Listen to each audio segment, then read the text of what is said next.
বন্ধুরা, আয়নার সামনে দাঁড়িয়েছ কখনো? তুমি একদিকে হাত তুললে আয়নায় কি হয়? ওদিকেও হাত ওঠে, তাই তো? এই খেলাটাই হলো প্রতিসাম্য।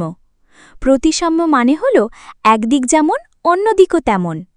যেমন ধরো, প্রজাপতির দুই ডানা একরকম, মানুষের মুখের দুই পাশও প্রায় এক। এখন প্রশ্ন, কিভাবে বুঝব একটা ছবি প্রতিসাম্য কিনা? খুব সহজ। কাগজের ছবি ভাঁজ করো, যদি দুই ভাগ একে অপরের উপর বসে যায় তাহলে সেখানে প্রতিসাম্য রেখা আছে। ধরো, বর্গক্ষেত্র 4টা প্রতিসাম্য রেখা, আয়তক্ষেত্র 2টা, সমবাহু ত্রিভুজের 3টে, আর বৃত্তের তো অসংখ্য। যে কোনো দিকেই ভাঁজ করো, মিলেই যাবে। তাই বলি বন্ধু, প্রতিসাম্য মানে হলো আয়নার মতো মিল খোঁজা। আরও মজার বিজ্ঞান জানতে চাইলে এখনই সাবস্ক্রাইব করো সায়েন্স উইথ সাহাজ। আবার দেখা হবে মজার কোনো ক্লাসে।